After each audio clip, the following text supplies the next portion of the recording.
स्थापना करने वाले प्रथम शासक बप्पा रावल, जिन्हें कालभोज के नाम से भी जाना जाता है। इन्होंने सिंधु नदी की पश्चिम की ओर से बढ़ते आक्रमणों को सदियों तक रोके रखा। इन्हीं के वंशज महाराणा कुंभा हुए, जिन्होंने अपने शासनकाल में 33 किलों का निर्माण करवाया, जिनमें विश्व प्रसिद्ध कुंभलगढ़ और चित्तौड़गढ़ का विजय स्तंभ मुख्य हैं। इसी राजवंश में एक और महाप्रतापी राजा राणा सांगा हुए, जिनका साम्राज्य अफगानिस्तान तक फैला था, जिनका जीवन चरित्र शौर्यपूर्ण गाथाओं, त्याग और बलिदान से भरा है। युद्ध के दौरान उनके शरीर पर 80 घाव लगे थे, जिनमें एक आंख, एक हाथ और एक पांव बुरी तरह से जख्मी होते हुए भी स्वाभिमान की रक्षा के लिए युद्ध में वे सदैव तत्पर रहे। पराक्रम और बलिदान की इस गाथा में एक नाम पन्नाधाय भी है, जो कि एक गुर्जर जाति की धाय मां थी, जिन्होंने अपने पुत्र चंदन का बलिदान देकर राणा उदय सिंह की रक्षा की, जिनके पुत्र महाराणा प्रताप हुए। महाराणा प्रताप का जन्म पाली जिले के अखेराज सोनगरा की पुत्री एवं महाराणा उदय सिंह की महारानी जयवंत कंवर की कोख से विक्रम संवत 1597 में अर्थात 9 मई 1540 को कुंभलगढ़ में हुआ। बाल्यकाल चित्तौड़गढ़ में गुजरा। करीब 17 वर्ष की आयु में ही प्रताप का विवाह अजबंदे कंवर के साथ हुआ। सन 1567 में अकबर ने जब चित्तौड़गढ़ पर आक्रमण किया तो मेवाड़ के प्रमुख सरदारों और सेना नायकों के आग्रह पर महाराणा उदय सिंह ने चित्तौड़गढ़ छोड़ दिया।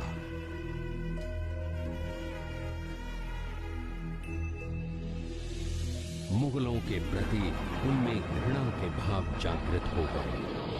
अपने देश, कुल, गौरव और मातृभूमि की मर्यादा के लिए प्राण न्योछावर करने वाले योद्धाओं और ललनाओं से प्रताप ने न केवल सीख ली, बल्कि ये घटना उनके जीवन का आधार बन गई। अपने पिता के साथ दुर्गम पहाड़ों में रहने के बाद प्रताप ने गोगुंदा में अपना पड़ाव कायम किया। फरवरी 1572 को महाराणा उदय सिंह का देहांत हुआ।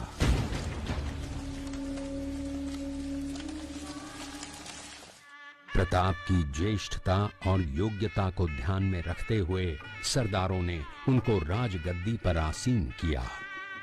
होली के दिन उनका गोगुंदा में राज तिलक हुआ।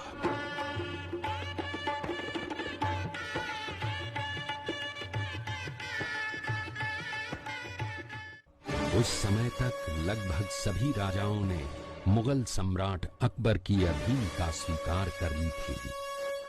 एकमात्र महाराणा प्रताप ने अपना मस्तक अकबर के आगे नहीं झुकाया। अपनी स्वाधीनता और सार्वभौमिकता के अधिकार को सर्वोपरि माना। अपने दृढ़ निश्चय का परिणाम प्रताप अच्छी तरह जानते थे। प्रताप मुगलों से लोहा लेने की तैयारी में जी जान से जुट गए। 18 जून 1576 की सुबह हल्दी घाटी और खमनोर के मध्य एक मैदान में ऐतिहासिक युद्ध हुआ, जो बाद में रक्त तलाई के नाम से जाना गया। महाराणा प्रताप की सेना गोगुंदा से हल्दी घाटी पहुंची, जबकि सेनापति मानसिंह के नेतृत्व में मुगल सेना ने हल्दी घाटी के ठीक नीचे मैदान में अपना मोर्चा जमाया। मुगल सेना के हरावल दस्ते द्वारा घाटी में घुसपैठ करने के प्रयास की प्रतिक्रिया स्वरूप महाराणा प्रताप की सेना मुगलों पर टूट पड़ी। प्रताप के हरावल सैन्य दलों का नेतृत्व पठान हाकिम खां सूर कर रहे थे। भीलू राणा, जो राणा पूंजा के नाम से भी जाने जाते हैं, उनके नेतृत्व में भील आदिवासियों ने गोरिल्ला पद्धति से युद्ध करते हुए मुगलों के छक्के छुड़ा दिए। देखते ही देखते शाही सेना में खलबली मच गई। रक्त तलाई, घोड़ों की टापों, हाथियों की चंघाड़ों और तलवारों की झनकारों से गूंज उठी। चारों तरफ हाहाकार मच गया।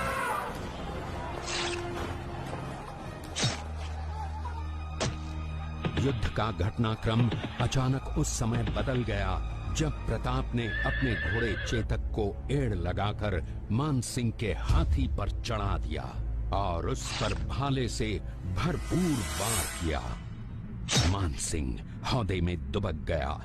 हाथी से उतरते समय चेतक की एक टांग कट गई। इस स्थिति को भांपकर महाराणा प्रताप के हमशक्ल सेनापति झालामान ने महाराणा प्रताप से आज्ञा लेकर उनका राज मुकुट धारण किया। मुगल सेना झालामान को महाराणा प्रताप समझकर उन पर टूट पड़ी। झालामान शहीद हो गए। उधर चेतक ने अपने स्वामी को 5 किलोमीटर तक 3 टांगों पर ही लेकर एक बरसाती नाले को पार किया। उसके पश्चात उसके प्राण पखेरु उड़ गए। इस युद्ध से महाराणा प्रताप के मन पर गहरा प्रभाव पड़ा। परिणाम स्वरूप उन्होंने मुगलों पर विजय प्राप्त करने तक राजसी ठाट बाट छोड़ने और पत्तों पर भोजन करने का प्रण लिया, जिसे उन्होंने जीवन भर निभाया। महाराणा प्रताप ने अपना सैन्य बल बढ़ाकर सर्वप्रथम अरावली पर्वत की घाटियों में बसे दिवेर पर चढ़ाई कर विजय प्राप्त की। इसके बाद कुंभलगढ़ पर भी विजय प्राप्त की। सिर्फ चित्तौड़गढ़ को छोड़कर सारे मेवाड़ को अपने अधीन कर लिया। कालांतर में महाराणा ने चावंड में अपनी राजधानी स्थापित की।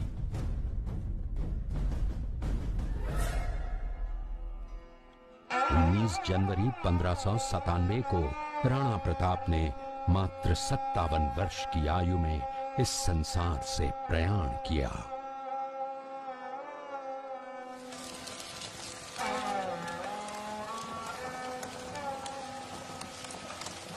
हल्दी घाटी का युद्ध एक सांप्रदायिक युद्ध न होकर आत्मसम्मान, मातृभूमि की स्वतंत्रता व स्वाधीनता का संघर्ष था।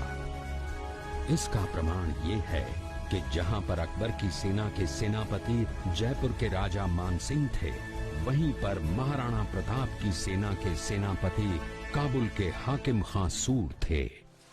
महाराणा प्रताप स्वतंत्रता की वेदी पर एक ऐसा अंगारा था जो आत्मसम्मान व देश गौरव के लिए दिन रात जलता रहा, धधकता रहा और अंत में बुझकर भी उसने देश में ऐसा लौह भर दिया जिसकी प्रखर किरणों ने भारत माता को गुलामी की जंजीरों से मुक्त कराने के लिए सदा प्रेरित किया।